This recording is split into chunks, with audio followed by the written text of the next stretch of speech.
from early on, I just kind of tried to make this effort to do, no matter what the project is, like do something that's a little bit different the next time.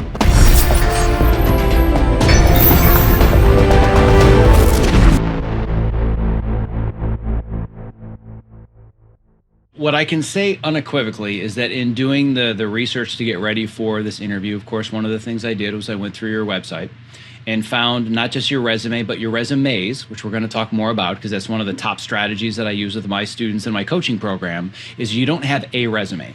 You tell a specific story on your resume to the right people based on what brings the most value to them. And my only reaction was, man, I wish I had something that I could hire you for, because I'm just like, what, do I know of anything? Or like, there's got to be some way, something I can make up so I can hire you, because wow. And there was no thought about, well, because you're Black or despite the fact, like, it's just none of that even factors into the equation. It's just like, holy crap, what a diverse amount of things you have done that are all of which making a positive impact on the world. But I wanted to frame all of that with all the things you've had to go through just to break into an industry and be successful in an industry, despite all the things that have to do with racial injustice and people making assumptions about you based on your skin color. But let's just face it, you take all of that out of the equation, building the diverse resume that you have as anybody is nearly impossible.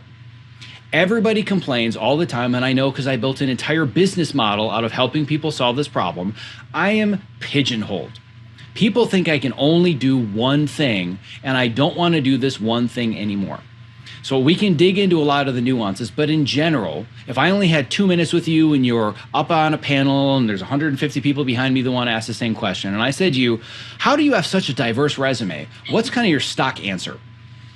Well, early on, so I worked for like a few years when I first was starting out on true crime documentaries, and it like occurred to me that I was only getting asked to work on true crime documentaries, right? Like no matter how much I tried, that was it. Like my contacts were only true crime, and I realized like this is what I'm going to be stuck doing forever if I don't try to at least change it up a little bit.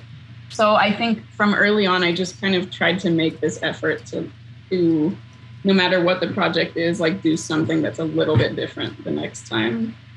It could be the same genre, but something that's like, doesn't feel like the exact same as the last thing, right? So in unscripted, it's like from true crime to like, here's like a docu-soap, or here's like a serious documentary, just kind of jumping around there. But then also in scripted, like I worked on, say, Black Lady Sketch Show, and then I'm like, I want to change it up. Is there a drama that I can find and work on? And it might be harder to find